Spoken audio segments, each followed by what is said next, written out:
Bismillahirrahmanirrahim. Assalamualaikum warahmatullahi wabarakatuh. Perkenalkan, kami dari kelompok 1. Di sini kami akan membahas materi tentang relasi, fungsi, dan transformasi. Sebelumnya, perkenalkan, nama saya Devi Sri Wijayanti dengan NPM 192151024. Di sini saya sebagai moderator dan pemateri ke-1. Saya Julia Agustina, NPM 192151003 sebagai pemateri kedua. Saya Lani Febriani, NPM 192151005. Di sini saya sebagai pemateri ketiga. Nama saya Aliza Kunia Utami dengan NPM 192151013. Di sini saya sebagai pemateri keempat. Untuk yang pertama ada relasi. Pengertian dari relasi secara umum merupakan hubungan antara dua elemen himpunan. Hubungan ini bersifat abstrak dan tidak perlu memiliki arti apapun, baik secara konkret maupun secara matematis. Dalam matematika, relasi didefinisikan sebagai berikut: keterikatan yang menghubungkan himpunan yang satu dengan himpunan yang lain, atau aturan yang memasangkan anggota himpunan A dengan anggota himpunan B. Maka kita menyebut R suatu relasi dari A ke B dan menyatakannya dengan R sama dengan A, B, P, X, Y. Nah, di sini ada untuk contoh relasi. Misalnya diketahui nama-nama benda angkasa yang terdiri dari Merkurius, Gemini, Venus, dan Sagittarius dalam himpunan A. Sedangkan dalam himpunan B adalah kelompok dari benda-benda angkasa yaitu planet dan bintang. Maka relasinya adalah kedua himpunan A dan himpunan B dihubungkan berdasarkan pengelompokan masing-masing, yaitu Merkurius, Venus adalah kelompok nama planet dan Gemini, Sagittarius adalah kelompok nama bintang. Nah, berdasarkan contoh di atas nih, dapat kita simpulkan bahwa suatu relasi itu harus memenuhi yang pertama ada himpunan A, yang kedua ada himpunan B, dan yang ketiga itu sebuah kalimat terbuka. P, X, Y, di mana P, A, B bisa benar atau salah untuk setiap pasangan berturut A, B, di mana A, B elemen A dikali B. Nah, baik, untuk selanjutnya ada cara menyatakan relasi. Di sini ada dua cara nih. Yang pertama ada diagram panah dengan diagram pasangan berurutan R sama dengan 1,4, 3,2, dan 5,2. Dengan menggunakan penyajian relasi di atas, maka relasi R dari himpunan A ke himpunan B dapat kita definisikan sebagai himpunan pasangan A, B pada A dikali B di mana A elemen A dan B elemen B. Nah, untuk yang kedua ini ada diagram Kartesius. Diagram Kartesius ini merupakan diagram yang digambarkan dengan sebuah grafik dengan meletakkan himpunan A di sebelah sumbu datar dan meletakkan himpunan B di sumbu vertikal. Sedangkan relasi ditunjukkan dengan titik-titik. Untuk contohnya seperti jika A itu 1, 2, 3, 4, 5, 6, 7, 8. Untuk B 1, 2, 3, 4, 5, 6, 7. Nah, diagram Kartesius yang menyatakan lebih dari himpunan A ke himpunan B. Nah, seperti ini diagram Kartesiusnya. Nah, di sini ada jenis-jenis relasi. Yang pertama ada relasi inverse. Misalkan R adalah relasi dari himpunan A ke himpunan B. Inverse dari R yang dinyatakan dengan R inverse adalah relasi dari B ke A mengandung semua pasangan terurut yang bila dipertukarkan masih termasuk dalam R. Disebut dalam notasi himpunan sebagai berikut. Nah, di sini ada contoh relasi inverse-nya. Misalnya ada himpunan A 1,2 dan himpunan B A, B. Maka R-nya 1,A, 1,B, 2,A, 2,B merupakan suatu relasi dari A ke B. Tentukan relasi inverse dari R. Nah, relasi inverse dari R adalah R inverse sama dengan A, 1, B, 1, A, 2, B, 2. Jadi relasi inverse itu kebalikannya. Yang kedua ada relasi refleksif. Nah, R disebut relasi refleksif jika setiap A elemen A berlaku A, elemen R. Dengan kata lain, R disebut relasi refleksif jika setiap anggota dalam A berelasi dengan dirinya sendiri. Nah, di sini ada contoh relasi refleksif. Diketahui himpunan A sama dengan 1, 2, 3, dan 4. Dan R-nya di sini 1,1, 2,3, 3,3, 4,2, 4,4. Nah, apakah R relasi refleksif? Nah, ternyata di sini R bukan termasuk relasi refleksif sebab 2,2 tidak termasuk dalam R. Yang ketiga ada relasi simetrik. Nah, R disebut relasi simetrik jika setiap A, B elemen R berlaku B, A elemen R. Dengan kata lain, R disebut relasi simetrik jika A relasi B berakibat B relasi A. Nah, di sini ada contoh relasi simetrik. Misalnya ada himpunan A 1, 2, dan 3. Dan R-nya 1,3, 2,3, 2,4, 3,1, 4,2. Nah, apakah R relasi simetrik? Nah, di sini R bukan relasi simetrik sebab 2,3 elemen R tetapi 3,2 bukan elemen R. Nah, jika 3,2 termasuk dalam R, maka R-nya harus 1,3, 2,3, 2,4, 3,1, 3,2, 4,2. Nah, baru itu merupakan relasi simetrik. Nah, di sini catatan penting, R disebut relasi simetrik jika dan hanya jika R sama dengan R inverse. Yang keempat ada relasi antisimetrik. Suatu relasi R disebut relasi antisimetrik jika A, B elemen R dan B, A elemen R. Maka A sama dengan B. Dengan kata lain, jika A, B elemen A tidak sama dengan B, maka A, B elemen R atau B, A elemen R, tetapi tidak kedua-duanya. Nah, di sini ada contoh relasi antisimetrik. Misalkan R suatu relasi dalam himpunan bilangan asli yang didefinisikan Y habis dibagi oleh X, maka R termasuk relasi antisimetrik. Karena jika B habis dibagi A, maka A habis dibagi B. Maka A sama dengan B. Misalkan ada himpunan A 1, 2, dan 3. Dan R-nya 1,1, 2,1, 2,3, 3,2. Maka R di sini bukan relasi antisimetrik sebab 2,3 elemen R dan 3,2 elemen R pula. Nomor 5 ada relasi transitif. Misalkan R relasi dalam himpunan A. R disebut relasi transitif jika berlaku A, B relasi dan B, C relasi, maka A, C relasi. Dengan kata lain, andai A berelasi dengan B dan B berelasi dengan C, maka A berelasi dengan C. Nah, di sini ada contoh misalkan himpunan A, B, C dan R-nya A, B, C, B, A, C, B.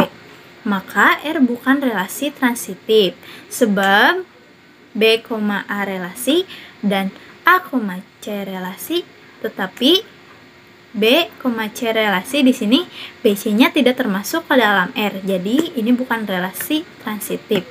Nah, dilengkapi agar R menjadi relasi transitif, R-nya harus A, B, C, B, A, B, B, B, C, C, A, C, B, C, C. Jadi BC-nya termasuk dalam R. Nah, itu disebut relasi transitif. Nah, sekarang ada domain dan range suatu relasi. Yang pertama domain. Misalkan R suatu relasi dari A ke B. Nah, domain ini sering kita sebut daerah asal. Dari relasi R adalah sebuah himpunan D yang anggotanya merupakan anggota pertama dalam pasangan berurutan R. Yang kedua ada range. Range sering juga disebut dengan daerah hasil atau daerah nilai. Itu adalah semua anggota himpunan bagian dari B yang merupakan anggota kedua dari pasangan terurut R. Yang ketiga, ada contoh domain dan range. Misalkan R relasi dalam bilangan asli A yang dinyatakan dalam kalimat terbuka 2x tambah y sama dengan 10 atau dapat ditulis sebagai berikut ya di sini. Maka himpunan jawab dari R adalah R-nya yaitu 1,8, 2,6, 3,4, 4,2. Domain dari R adalah D 1, 2, 3, 4. Nah, domain itu kan yang tadi daerah asal. Jadi kan 1, 2, 3, 4. Nah, sekarang ada range dari R adalah E. Sama dengan 8, 6, 4, dan 2. Nah, range itu kan daerah hasil atau daerah nilainya. Yang ketiga ada inverse dari R adalah R inverse. Nah, ini kebalikannya. Kan tadi R-nya 1,8 jadi inverse-nya jadi 8,1. Nah, 2,6 jadi 6,2, 3,4 jadi 4,3, 4,2 jadi 2,4. Seperti itu. Kali ini saya akan membahas mengenai materi penghantar mata kuliah Geometri Transformasi, yaitu fungsi. Dengan video ini, diharapkan teman-teman semua dapat memahami dan menelaah definisi fungsi dan dapat mengkategorikan jenis-jenis fungsi. Langsung saja ke pembahasannya. Untuk yang pertama, kita akan mengetahui dulu mengenai definisi dari fungsi. Nah, sudah saya tuliskan bahwa definisi dari fungsi yaitu F memetakan A ke B merupakan fungsi jika dan hanya jika untuk setiap X elemen B terdapat hanya satu unsur Y elemen B sedemikian sehingga nilai fungsi X sama dengan Y. Secara sederhana, F disebut fungsi jika untuk setiap anggota di himpunan A dikaitkan atau dipasangkan tepat satu anggota di himpunan B. Nah, fungsi juga mensyaratkan bahwa seluruh anggota himpunan A harus terpetakan dan hanya boleh terpetakan dengan tepat satu anggota di himpunan B. Untuk lebih jelasnya, kita ke contoh. Kita berikan contoh. Saya berikan contoh. Contoh yang pertama, kita lihat apakah ini fungsi atau bukan. Untuk mengetahui ini merupakan fungsi atau bukannya, kita lihat dulu ke himpunan yang A. Apakah semua anggota di himpunan A terpetakan semua? Dan di sini kebetulan terpetakan semua. Bisa dilihat ya bahwa 1 terpetakan ke A, 2 terpetakan ke B, 3 dan 4 terpetakan ke C. Nah, untuk syarat yang kedua, apakah anggota A hanya terpetakan 1 ke B? Ya, tepatnya hanya 1 ya. 1 ke A, 2 hanya terpetakannya ke B, 3 hanya terpetakannya ke C, dan yang keempat hanya terpetakannya ke C juga. Nah, pertanyaannya, apakah anggota himpunan B boleh memiliki 2 pasangan di A? Kita kembali ke definisi tentang fungsi bahwa hanya A yang tidak boleh memetakan lebih dari 1 anggota B, tetapi B boleh memiliki 2 pasangan di A. Berarti berarti contoh ini termasuk dengan fungsi. Langsung saja ya ke contoh yang kedua. Apakah ini merupakan fungsi atau bukan? Nah, untuk mengetahui apakah ini fungsi atau tidak, seperti yang tadi kita harus melihat dulu apakah anggota semua yang ada di himpunan A, apakah semuanya terpetakan ke B. Nah, di sini semuanya kan terpetakan ke B. Nah, untuk selanjutnya kita periksa apakah anggota himpunan A memetakan tepat 1 ke B. Kita lihat 1 memetakan ke A, 1 hanya memetakan ke A, 2 hanya memetakan ke C. Nah, untuk yang nomor 3, karena nomor 3 memetakan ke B dan ke C, maka ini bukan fungsi. Karena si anggota ada salah satu anggota A yang memetakan 2 ke B. Jadi ini bukan fungsi. Karena fungsi itu hanya memetakan tepat 1 pada anggota himpunan B. Seperti contoh yang tadi, yang pertama. Lebih jelas, Saya berikan contoh lagi. Nah, yang contoh ketiga, apakah ini fungsi atau bukan? Nah, sudah tahu kan kalau ingin mengetahui apakah ini fungsi atau tidak, kita harus periksa dulu apakah semua anggota di himpunan A terpetakan ke B. Nah, di sini 1 terpetakan ke A, 2 terpetakan ke C, 3 terpetakan ke B, tapi 4 tidak terpetakan. Nah, berarti ini sudah jelas bahwa ini bukan fungsi karena ada anggota A yang tidak terpetakan ke B. Berarti ini bukan fungsi. Nah, lanjut ke contoh yang keempat. Apakah ini fungsi atau tidak? Nah, pertama kita melihat dulu apakah anggota A semuanya terpetakan ke B. Nah, 1 terpetakan ke A, 2 terpetakan ke D, 3 terpetakan ke B. Nah, ini berarti fungsi. Nah, pertanyaannya, apakah anggota B boleh tidak memiliki pasangan di A? Boleh, karena untuk syarat fungsi itu yang tidak boleh tidak memiliki pasangan adalah A. Tetapi si B boleh tidak memiliki pasangan. Berarti ini juga disebut dengan fungsi.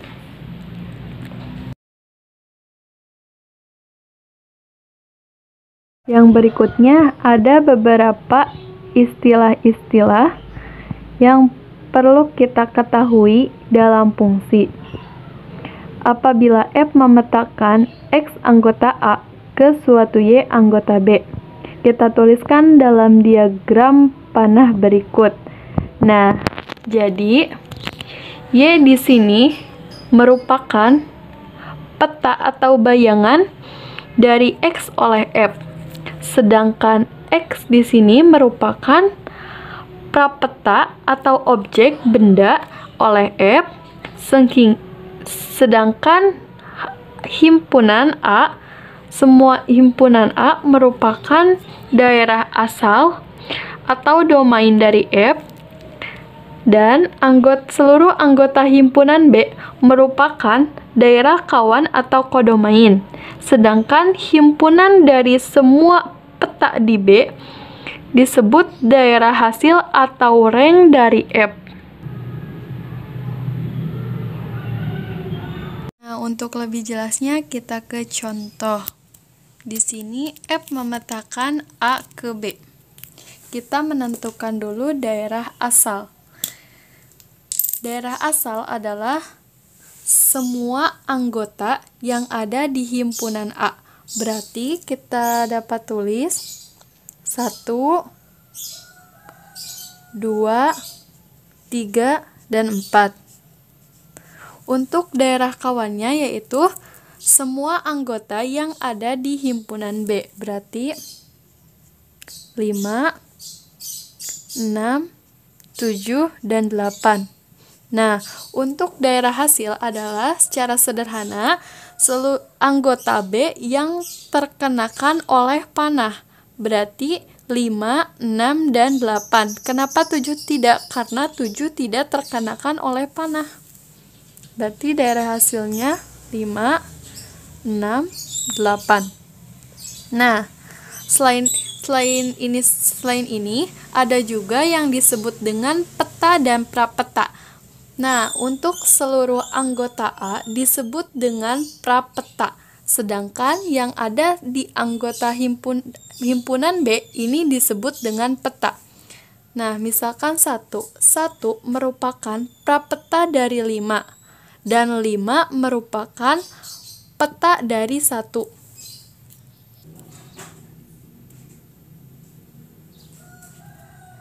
Selanjutnya ada beberapa cara dalam menyatakan suatu fungsi, antara lain diagram panah seperti yang sedari tadi kita lakukan. Nah, ini contohnya. Terus yang kedua ada juga diagram kartesius dan ada juga himpunan pasangan berurut. Nah, untuk yang pertama kita menggunakan dulu diagram kartesius. Bagaimana sih menyatakan fungsi dalam diagram kartesius? Nah, untuk mengambil contohnya, kita mengambil contoh yang soal seperti di diagram panah. Nah, untuk Nah, biasanya sisi ini itu bagian dari himpunan A, sedangkan sisi tegak ini merupakan anggota himpunan B. Nah, untuk menyatakan fungsi dalam diagram kartesius, nah kan satu terpetakan ke 5, berarti satunya yang anggota himpunan A di sini dan 5-nya yang di anggota himpunan B. Berarti kan 1,5, 1 dan 5, berarti di sini ya. Untuk yang kedua 2 dan 6, 2 dan 6. Nah, untuk yang ketiga yaitu 3 dan 8. Ini di sini ini 3 dan ini 8 di sini berarti. Nah, untuk yang keempat yaitu 4 dan 4, 6. Berarti 4 dan 6 di sini. Nah, itu dinyatakan dalam diagram kartesius kurang lebih seperti ini. Nah, selanjutnya himpunan pasangan berurut, kita tinggal tulis pasangannya di sini. Berarti 1 dengan 5, berarti 1,5. 2 dengan 6. 3 dengan 8. Dan 4 dengan 6.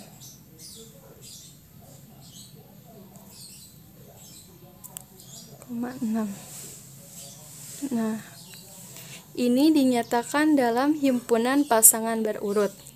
Kurang lebih seperti itu dalam menyatakan suatu fungsi dalam beberapa, ada diagram panah, ada diagram kartesius, dan himpunan pasangan berurut.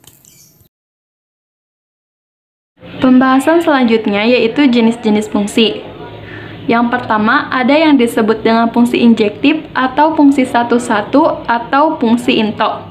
Fungsi F memetakan A ke B disebut dengan fungsi injektif jika dan hanya jika untuk sembarang X1, X2 unsur dari A dengan X1-nya tidak sama dengan X2 maka berlaku nilai fungsi X1 tidak sama dengan nilai fungsi X2. Dengan kata lain, bila X1 sama dengan X2, maka nilai fungsi X1 sama dengan X2. Atau dengan kata lain, fungsi F disebut dengan fungsi injektif jika tidak ada anggota dari himpunan A yang memiliki peta atau bayangan yang sama. Agar lebih jelas, langsung ke contoh. Nah, untuk mengetahui apakah contoh ini merupakan fungsi injektif atau tidak, yaitu kita melihat dulu yang di himpunan A. Apakah seluruh anggota himpunan A semuanya terpetakan ke B atau tidak? Nah, di sini seluruh anggota himpunan A terpetakan ke B. 1 terpetakan ke A, 2 terpetakan ke D, dan 3 terpetakan ke B. Nah, yang kedua, apakah terpetakannya tepat 1-1 ke B? Ya, di sini tepatnya 1-1. Jadi ini disebut dengan fungsi injektif. Nah, bagaimana dengan anggota himpunan B yang tidak memiliki pasangan? Apakah ini disebut injektif atau tidak? Ya, disebut injektif karena unsur di himpunan B boleh tidak memiliki pasangan. Yang penting, fungsi injektif mensyaratkan bahwa seluruh unsur di A terpetakan di unsur B dan petanya tidak boleh sama, artinya 1-1 seperti 1 ke A, 2 ke D, 3 ke B. Nah, ini tuh terpetakannya tepat 1-1.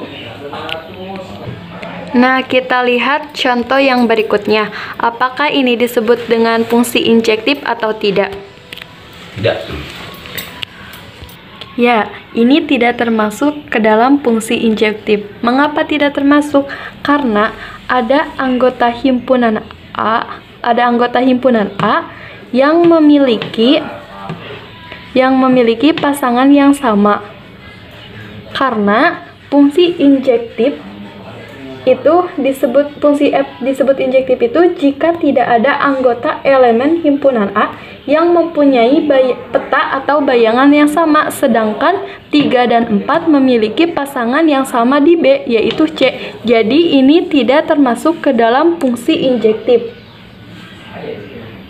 karena anggota B memiliki 2 unsur peta di A atau pasangan. Untuk yang kedua ada fungsi surjektif atau onto. Fungsi F memetakan himpunan A ke himpunan B disebut fungsi surjektif jika dan hanya jika untuk sembarang Y unsur dari B terdapat paling tidak 1 X elemen A sehingga berlaku nilai fungsi X sama dengan Y. Dengan kata lain, suatu kodomain fungsi surjektif sama dengan daerah hasil atau rank.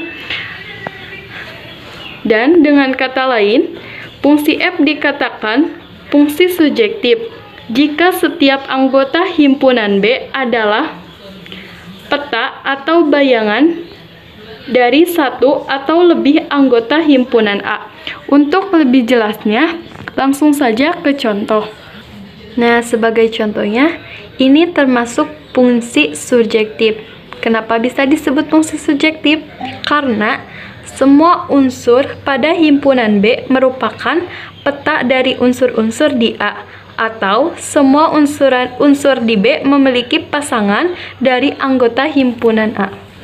Jadi semua unsur yang di B ini memiliki pasangannya. A pasangannya 1, B 2, C 3 dan 4. Apakah pasangannya boleh 2? Boleh, karena kita kembali lagi ke definisi bahwa fungsi surjektif itu jika setiap anggota himpunan B merupakan bayangan dari satu atau lebih anggota dari himpunan A. Jadi pasangannya boleh memiliki lebih dari 1. Nah, sebagai perbandingannya ini contoh yang bukan surjektif. Mengapa ini bukan surjektif? Karena ada anggota himpunan B yang tidak dipasangkan, yaitu C. Karena surjektif itu sendiri, si anggota himpunan B-nya tidak ada yang tidak dipasangkan. Berarti ini bukan surjektif. Karena ada salah satu unsur dari himpunan B tidak memiliki pasangan dari anggota himpunan A.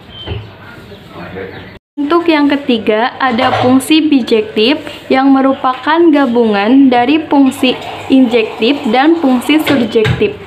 Fungsi F memetakan A ke B disebut fungsi bijektif jika dan hanya jika F merupakan fungsi injektif sekaligus fungsi surjektif. Nah, sebagai contohnya, ini merupakan fungsi bijektif karena memenuhi fungsi injektif yang mana tidak ada anggota dari himpunan A yang mempunyai pasangan yang sama, tepatnya 1-1.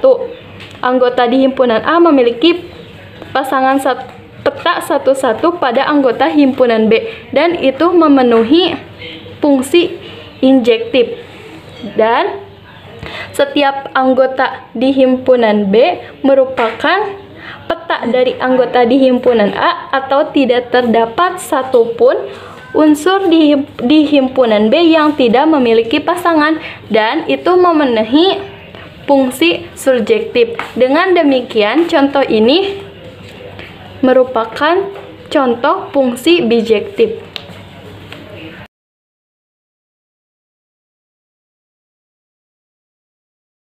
Dalam Kamus Bahasa Indonesia, bahwa transformasi adalah perubahan rupa atau bentuk, sifat, fungsi, dan sebagainya. Transformasi dalam matematika didefinisikan sebagai transformasi T di bidang adalah suatu pemetaan titik pada suatu bidang ke himpunan titik pada bidang yang sama. Jadi transformasi itu yaitu lanjut ke konsep transformasi. Di sini ada translasi. Apa itu translasi? Translasi itu yaitu perpindahan atau pergeseran titik dalam bangun geometri dalam arah dan jarak yang sama. Langsung saja ke ilustrasinya agar lebih jelas. Misalnya kita mempunyai titik A, yaitu X, Y. Digeser sejauh A pada sumbu X dan digeser sejauh B pada sumbu Y. Jadi, titik A ini menggeser ke sini. Nah, titiknya jadi menggeser ke sini menjadi A, X tambah A, Y tambah B. Awalnya ini kan X, jadi X tambah A. Ini awalnya. Y, jadi Y tambah B. Nah, sehingga ini disebut dengan proses translasi. Nah, dapat ditulis juga bahwa X, Y ditranslasikan oleh TAB menjadi X tambah A, Y tambah B. Lebih jelasnya kita langsung ke contoh soal. Untuk contohnya dapat dilihat dalam PPT yang berdasarkan gambar di samping segitiga ABC yang mempunyai koordinat A3,9, B3,3, dan C6,3 ditranslasikan. Untuk yang pertama ditranslasikan dengan negatif 10 dan 0. Berarti menjadi segitiga A2B2C2 dengan A2-nya negatif 7,9. Dari mana negatif 7,9? Karena kan di sini A-nya 3,9 ditranslasikan dengan negatif 10 dan 0. Berarti 3 dikurangi 10 berarti negatif 7. Dan untuk yang Y-nya 9 ditambah 0. Berarti tetap 9. Untuk yang B2-nya kan 3,3. 3 dikurangi negatif 10 negatif 7 dikurangi 10 negatif 7. Dan untuk yang Y-nya 3 ditambah 0 berarti tetap 3. Nah, untuk yang C-nya 6,3 ditranslasikan oleh negatif 10 dan 0 berarti C-nya menjadi 6 dikurangi 10 berarti negatif 4 dan 3 ditambah 0 berarti tetap menjadi 3. Nah, dan begitu pun seterusnya. Dapat dilihat dari PPT dan dipahami. Nah, pembahasan selanjutnya dari geometri transformasi yaitu yang kedua ada refleksi atau pencerminan. Seperti halnya bayangan benda yang terbentuk dari sebuah cermin, sebuah objek yang mengalami refleksi juga akan memiliki bayangan benda yang dihasilkan oleh sebuah cermin. Hasil dari refleksi dalam bidang kartesius juga tergantung sumbu yang menjadi cerminannya. Nah, di sini ada contoh, di samping saya ada gambar sebuah bidang kartesius di mana segitiga ABC dengan koordinat A 3,9, B 3,3, dan C 6,3 akan dicerminkan. Yang pertama yaitu terhadap sumbu Y. Nah, segitiga yang berwarna hitam ini akan dicerminkan terhadap sumbu Y. Jadi, segitiganya itu menjadi A2, B2, C2 dengan koordinat A2-nya negatif 3,9, B2 negatif 3,3, C2 negatif 6,3. Nah, segitiga ini yang ada di bidang kartesiusnya berwarna segitiga yang berwarna oranye. Lalu, segitiga yang tadi juga akan kita cerminkan terhadap sumbu X. Nah, segitiganya menjadi A3, B3, C3 dengan koordinat A3-nya itu 3, negatif 9, B3-nya 3, negatif 3, dan C3-nya yaitu 6, negatif 3. Pada bidang kartesius di samping saya, segitiganya yaitu yang berwarna ungu. Lalu yang terakhir, yang selanjutnya kita akan cerminkan terhadap titik 0,0. Segitiganya menjadi A4, B4, C4 dengan koordinat A4-nya itu negatif 3,9, B4-nya negatif 3,3, dan C4-nya itu negatif 6,3. Pada bidang kartesius di samping saya, segitiganya yang berwarna hijau. Selanjutnya, segitiga ABC yang tadi, yang berwarna hitam dengan koordinat A3,9, B3,3, C6,3 akan kita cerminkan terhadap garis X sama dengan negatif 2. Menjadi segitiga A5, B5, C5 dengan koordinat A5-nya itu negatif 7,9, B5 negatif 7,3, dan C5-nya negatif 10,3. Pada bidang kartesius di samping saya, segitiganya itu menjadi segitiga yang berwarna oranye. Lalu, segitiga yang tadi akan kita cerminkan terhadap sumbu Y sama dengan 1, menjadi segitiga A6, B6, C6, dengan koordinat A6-nya itu 3,-7, B6 3,-1, dan C6-nya itu 6,-1. Pada bidang koordinat di kartesius di samping saya, segitiganya yang berwarna ungu. Lalu kita beri contoh selanjutnya, yaitu segitiga PQR dengan koordinat P-nya 6,4, Q 6,1, dan R 10,1. Akan kita cerminkan terhadap garis Y sama dengan X. Nah, segitiganya itu menjadi segitiga P2, Q2, R2 dengan koordinat P2-nya 4,6, Q2 1,6, dan R2-nya 1,10. Di bidang kartesius yang di bawah saya, segitiganya itu segitiga berwarna oranye. Lalu, segitiga yang berwarna hitam tadi akan kita cerminkan terhadap garis Y sama dengan negatif X. Segitiganya menjadi segitiga P3, Q3, R3 dengan koordinat P3-nya negatif 4,6, lalu Q3-nya negatif 1,6, dan R3-nya negatif 1,10. Pada bidang kartesius di bawah saya, segitiganya menjadi segitiga yang berwarna ungu. Berdasarkan penjelasan di atas, dapat kita rumuskan ada 5 rumus. Yang pertama, pencerminan terhadap garis X sama dengan A atau Y sama dengan B, di mana P, X, Y dicerminkan terhadap X sama dengan A, P aksennya itu yaitu 2A dikurangi X, Y. Lalu P, X, Y dicerminkan terhadap Y sama dengan B, P aksennya itu yaitu X, 2B dikurangi Y. Lalu yang kedua yaitu pencerminan terhadap sumbu X atau sumbu Y, di mana P, X, Y dicerminkan terhadap sumbu X, P aksennya itu yaitu X, negatif Y. Atau bisa dengan matriks transformasi, di mana rumusnya itu 1, 0, 0, negatif 1. Lalu P, X, Y dicerminkan terhadap sumbu Y, P aksennya itu yaitu negatif X, Y.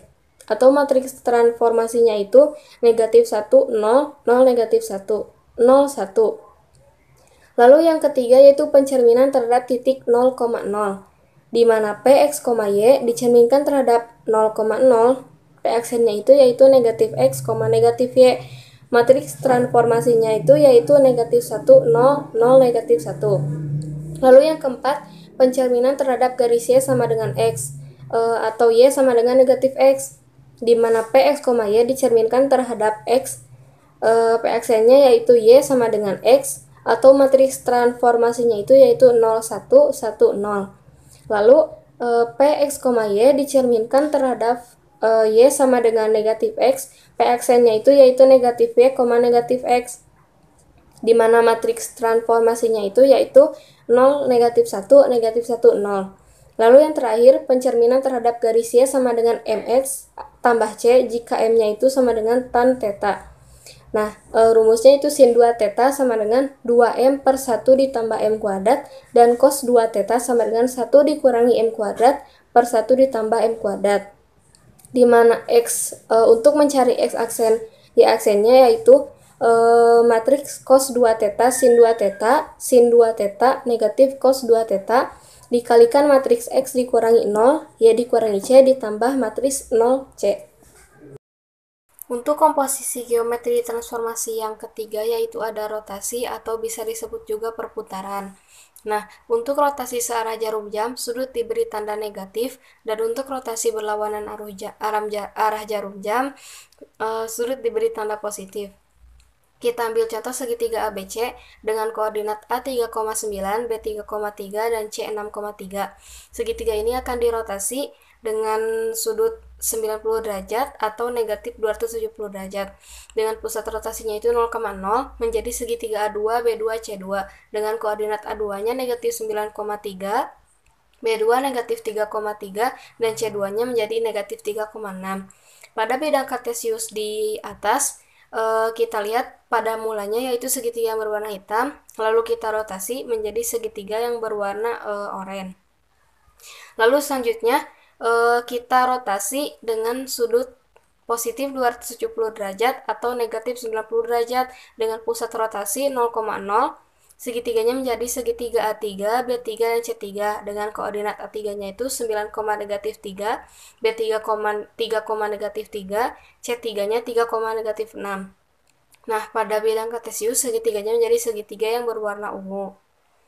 Lalu selanjutnya segitiga yang berwarna hitam tadi kita rotasikan dengan sudut positif 180 derajat atau negatif 180 derajat dengan pusat rotasinya O 0,0 menjadi segitiga A4, B4, C4 dengan koordinat A4-nya yaitu negatif 3, negatif 9, B4-nya negatif 3,3, dan C4-nya negatif 6,3.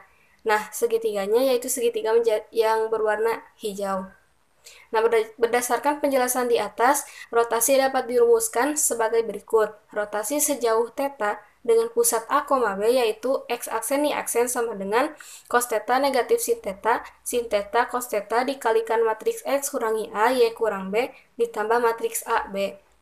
Atau rumus praktis untuk rotasi dengan pusat rotasi 0,0, X aksen Y aksen sama dengan cos θ negatif sin θ cos θ dikalikan X kurangi A, Y kurangi B ditambah matriks A, B. Komposisi geometri transformasi yang terakhir yaitu ada dilatasi atau penskalaan. Disebut juga dengan perbesaran atau pengecilan suatu objek. Beda dengan refleksi, translasi, atau rotasi. Sebelumnya, tiga itu hanya dapat mengubah posisi benda, tetapi dilatasi tidak hanya dapat mengubah posisi, dilatasi juga dapat mengubah ukuran suatu benda. Nah, misal, segitiga ABC dengan koordinat A 3,9, B 3,3, dan C 6,3 akan didilatasi dengan faktor skala K sama dengan 1/3 dan pusat dilatasinya itu 0,0. Segitiganya berubah menjadi koordinatnya A2 1,3, B2 1,1, dan C2 2,1. Kita lihat pada bidang kartesius, segitiga yang berwarna hitam adalah segitiga pada semulanya. Nah, segitiga itu kita dilatasi dengan faktor skala K sama dengan 3, K sama dengan 1/3. Segitiganya berubah menjadi agak kecil dan posisinya juga berubah.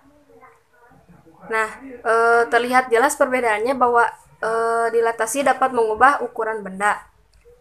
Lalu, segitiga ini yang hitam juga akan kita dilatasi dengan faktor skala K sama dengan 2 dengan pusat dilatasi 0,0 menjadi segitiga A3, B3, C3 dengan koordinat A3-nya 6,18, B3 6,6, dan C3 12,6. Pada bidang kartesius, segitiga ini yang berwarna hijau. Nah, terlihat jelas juga bahwa sebelumnya yang berwarna hitam didilatasi dengan faktor skala K2 atau bisa disebut 2 kalinya dari segitiga sebelumnya. Jadi, segitiganya berubah posisi dan agak lebih besar dari sebelumnya. Nah, selanjutnya untuk nilai K negatif, arah bayangan berlawanan dengan arah aslinya. Berdasarkan penjelasan di atas juga, dapat kita rumuskan bahwa dilatasi dengan pusat A, B dan faktor skala K yaitu kita cari X aksen Y aksennya ya sama dengan K0, 0K dikalikan matriks X kurangi A, Y kurangi B ditambah matriks AB. Rumus praktis dilatasi dengan faktor skala K dan pusat dilatasi O 0,0 yaitu P di mana X, Y dilatasi dengan skala K yaitu P aksennya KX, KY.